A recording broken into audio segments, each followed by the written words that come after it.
अस्सलाम वालेकुम स्टूडेंट्स। आज हम स्टार्ट कर रहे हैं अवार्ड्स इन लिफ्टिंग सुपरवाइज़र का कोर्स। इस कोर्स में हम आपको लिफ्टिंग ऑपरेशंस की हर छोटी बड़ी डिटेल समझाएंगे। लिफ्टिंग सुपरवाइज़र का रोल क्या होता है, लिफ्टिंग इक्विपमेंट क्या होती है, सेफ्टी कैसे इंश्योर की जाती है, क्रेन सेफ्टी डिवाइसेस कैसे काम करते हैं, स्लिंग्स और शैकल्स का यूज़ कैसे होता है, और लिफ्टिंग ऑपरेशन को सेफली कंप्लीट करने के प्रैक्टिकल तरीके। चलिए शुरू करते हैं। लिफ्टिंग सुपरवाइज़र क्या होता है? लिफ्टिंग सुपरवाइज़र वो बंदा होता है जो लिफ्टिंग इक्विपमेंट के सेटअप, मेंटेनेंस और सेफ ऑपरेशंस की सुपरविजन करता है। वो लिफ्टिंग एक्टिविटीज़ को कोऑर्डिनेट और सुपरवाइज करता है रेगुलेशंस के मुताबिक, और ये ज़रूरी होता है कि वो हर लिफ्टिंग ऑपरेशन के वक्त प्रेजेंट हो। लिफ्टिंग टीम क्या होती है? लिफ्टिंग टीम एक skilled supervisor, competent crane operator और अपॉइंटेड रिगर और सिग्नल मैन पर मिलकर बनती है। रिगर कौन होता है? रिगर वो पर्सन होता है जो बहुत भरे या बहुत बड़ी ऑब्जेक्ट्स को लिफ्ट और मूव करने में स्पेशलाइज करता है, अक्सर क्रेन, डेरिक या चेन हॉइस्ट की मदद से। सिग्नलमैन कौन होता है? Signalman usually electronic communication use करता है हैवी इक्विपमेंट जैसे क्रेन के ऑपरेटर को डायरेक्ट करने के लिए। Lifting equipment. लिफ्टिंग इक्विपमेंट एक जेनरिक टर्म है जो तमाम लिफ्टिंग एक्सेसरीज और अप्लायंसेस को डिस्क्राइब करती है। लिफ्टिंग एक्सेसरी को कभी कभी लिफ्टिंग गियर या लिफ्टिंग टैकल भी कहा जाता है। ये वो इक्विपमेंट होता है जो लोड को लिफ्टिंग अप्लायंस से कनेक्ट करता है। लिफ्टिंग एक्सेसरीज की मिसालें हैं shackles, spreader beams, chain slings. Lifting appliances की मिसालें हैं cranes, hoists, jacks. Next topic, lifting क्या है? लिफ्टिंग का मतलब है किसी चीज को लोअर सरफेस से हायर सरफेस तक मूव करना, ग्रेविटी के अगेंस्ट। ये काम मैनुअली या लिफ्टिंग इक्विपमेंट के जरिए किया जा सकता है। लिफ्टिंग की टाइप्स। बेसिक लिफ्ट, ऐसी लिफ्टिंग ऑपरेशन जहां लोड के कैरेक्टरिस्टिक्स स्ट्रेट फॉरवर्ड हों और वर्किंग एरिया या एक्सेस रूट में कोई सिग्निफिकेंट हजार्ड ना हो।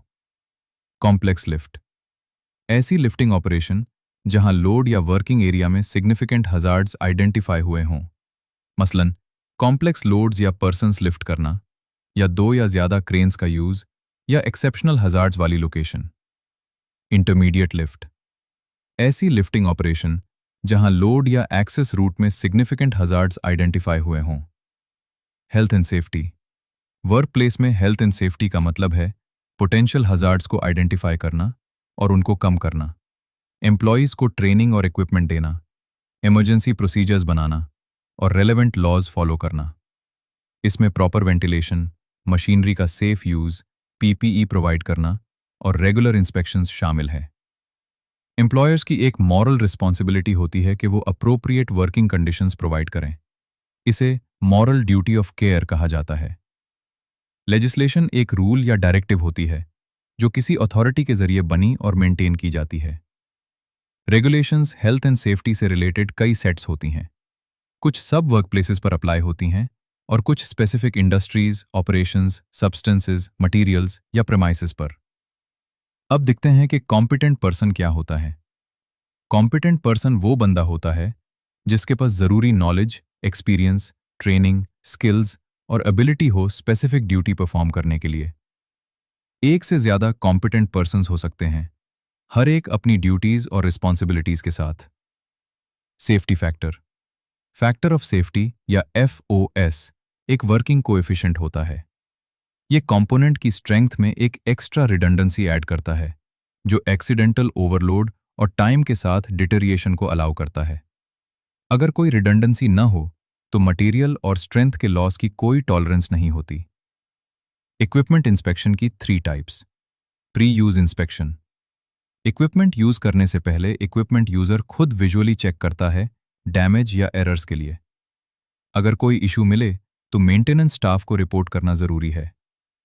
Frequent inspection, risk assessment decide करता है कि ये इंस्पेक्शन कितनी दफ़ा होनी चाहिए। ये इंपॉर्टेंट कंपोनेंट्स पर फोकस करती है जो नेक्स्ट पीरियोडिक इंस्पेक्शन से पहले इशू क्रिएट कर सकते हैं। पीरियोडिक इंस्पेक्शन, इसे थॉरो इंस्पेक्शन भी कहा जाता है। ये ऑथराइज्ड पर्सन के जरिए की जाती है जिसमें टेस्टिंग और मेजरमेंट्स भी शामिल होते हैं। ताकि इक्विपमेंट की सूटेबिलिटी का पता चल सके एक्सटेंडेड यूज के लिए। Next topic we have 6 essential safety equipment जो हर रिगर को यूज करना चाहिए। Number 1, protective clothing. हर वर्कर को कवरऑल्स या प्रोटेक्टिव क्लोथिंग यूज करनी चाहिए जो बॉडी को welding sparks, chemical splash, hot oil और वाटर से प्रोटेक्ट करे। फ्लेम रेजिस्टेंट क्लोथिंग भी इंपॉर्टेंट है जहां फायर एक्सीडेंट्स पॉसिबल हों। Number 2, safety shoes. इंडस्ट्रियल और कंस्ट्रक्शन साइट्स पर सीमेंट, हॉट या हैजार्डस केमिकल्स या शार्प इक्विपमेंट होता है जो फीट को कट्स, बर्न्स या ब्रूजेस दे सकता है। सेफ्टी शूज स्लिप रेजिस्टेंट होती हैं और फर्म ग्रिप देते हैं। Number 3, helmet. हेलमेट या हार्ड हैट सबसे कॉमनली यूज होने वाला सेफ्टी इक्विपमेंट है। यह हेड को लो सीलिंग से बम्पिंग या फॉलिंग ऑब्जेक्ट से प्रोटेक्ट करता है। चिन स्ट्रैप हेलमेट को अपनी जगह पर रखता है। Number 4, safety gloves. Industrial settings में वर्कर्स को हार्मफुल केमिकल्स या हॉट ऑब्जेक्ट्स से डील करना पड़ता है। कुछ ग्लव्स हीट रेजिस्टेंट होते हैं, कुछ chemical resistant, depending on the operation. Number 5, safety harness. Construction या रिगिंग ऑपरेशंस में एलिवेटेड हाइट्स पर काम करना पड़ता है जिसमें बहुत रिस्क होता है। फॉल से बचने और वर्कर की सेफ्टी इंश्योर करने के लिए सेफ्टी हार्नेस यूज होता है जो वर्कर को लाइफलाइन सिस्टम से कनेक्ट रखता है। नंबर 6, सेफ्टी ग्लासेस या गॉगल्स। आंखें बॉडी का सबसे सेंसिटिव पार्ट है। Continuous exposure harmful working conditions में सीरियस आई इंजरीज दे सकता है। ये केमिकल सॉल्यूशंस बनाते वक्त और वेल्डिंग के वक्त जरूर पहननी चाहिए। अब देखते हैं कि फुल पीपीई किट क्या है। हेड प्रोटेक्शन, फॉलिंग या फ्लाइंग ऑब्जेक्ट से। Eye protection, dust, particles, metal shavings या वेल्डिंग लाइट से। हियरिंग प्रोटेक्शन, लाउड टूल्स और मशीनरी से। High visibility hat, vest, pants, errant vehicles या डिस्ट्रैक्टेड ड्राइवर्स से। हैंड प्रोटेक्शन, शार्प या हॉट ऑब्जेक्ट्स, केमिकल्स से। हार्नेस लैनियार्ड, जब काम 6 फीट या ज्यादा हाइट पर हो। फुट प्रोटेक्शन, फॉलिंग या रोलिंग ऑब्जेक्ट्स, शार्प या हेवी ऑब्जेक्ट्स से। और चैप्स पैंट्स, चेनसॉ यूज करते वक्त। अब इक्विपमेंट इंस्पेक्शन टाइप्स देखते हैं। Pre use inspection. Equipment use करने से पहले यूजर खुद एग्जामिनेशन करता है, विजुअली इंस्पेक्ट करता है डैमेज या एरर्स के लिए। इशू अवेलेबल होने से पहले ही मेंटेनेंस स्टाफ को इन्फॉर्म करना जरूरी है। Frequent inspection. Risk assessment decide करता है कि यह कब और कितनी दफा होनी चाहिए। इंपॉर्टेंट कंपोनेंट्स पर फोकस होता है। Periodic inspection. ऑथराइज्ड पर्सन के जरिए विजुअल इंस्पेक्शन होती है, टेस्टिंग और मेजरमेंट्स के साथ, ताकि इक्विपमेंट की सूटेबिलिटी एक्सटेंडेड यूज के लिए डिटरमाइन की जा सके। अब हम देखते हैं कि SWL और WLL, सेफ वर्किंग लोड और वर्किंग लोड लिमिट क्या होते हैं। SWL, सेफ वर्किंग लोड, ये मैक्सिमम लोड होती है जो कॉम्पिटेंट पर्सन ने असेस की होके लिफ्टिंग इक्विपमेंट का कोई आइटम रेज, लोअर या सस्पेंड कर सकता है पर्टिकुलर सर्विस कंडीशंस के अंदर। SWL इक्विपमेंट पर मार्क्ड होती है और स्टैट्यूटरी रिकॉर्ड्स में भी अपीयर करती है। WLL, वर्किंग लोड लिमिट, ये मैक्सिमम लोड होती है जो लिफ्टिंग इक्विपमेंट डिजाइन के मुताबिक रेज, लोअर या सस्पेंड कर सकती है।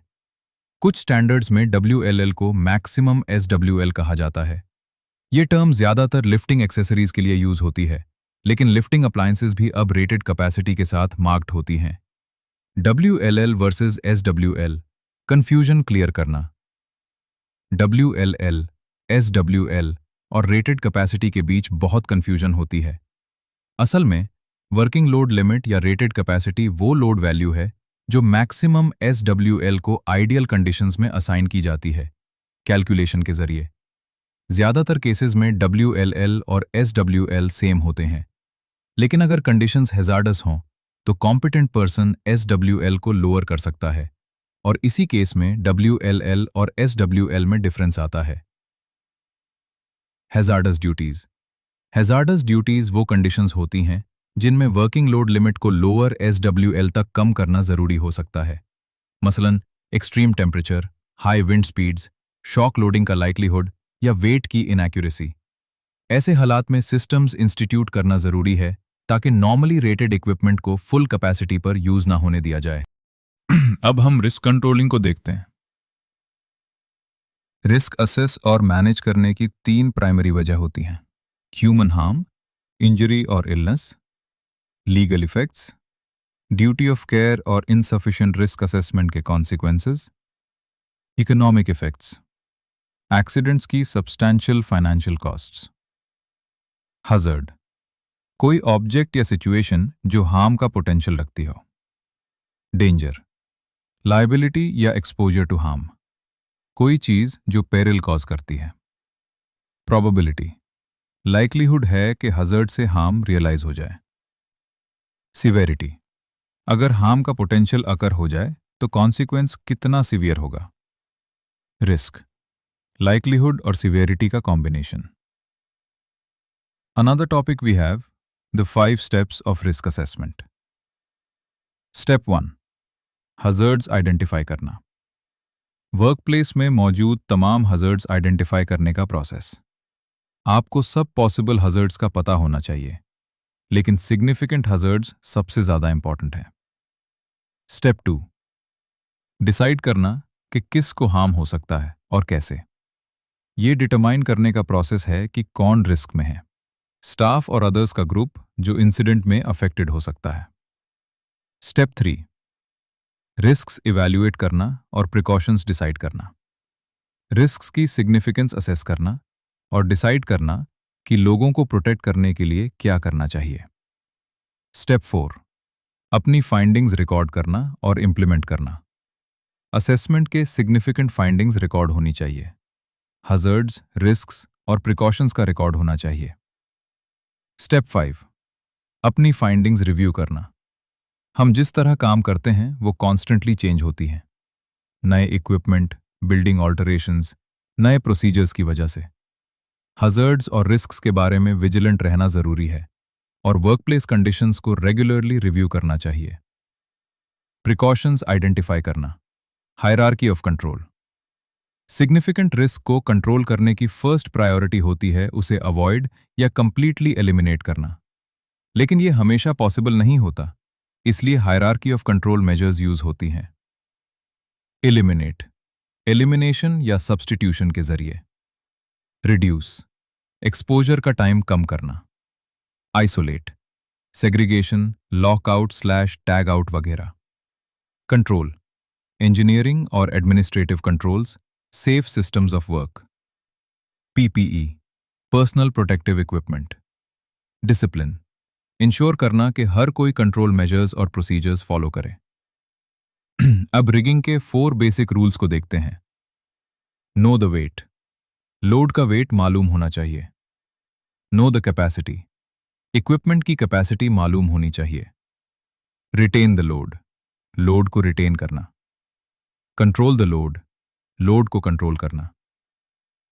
डायग्राम में हम देखते हैं hoist line, hook block, shackle, sling और आई बोल्ट जो लोड को कनेक्ट करते हैं।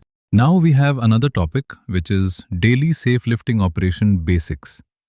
Hazards present, crane collapse, falling object, fire hazard, mechanical hazards require training, first day, HSE induction, weekly spot training, external training for lifting, lifting safety in-house training, safe work procedure, lifting work permit system.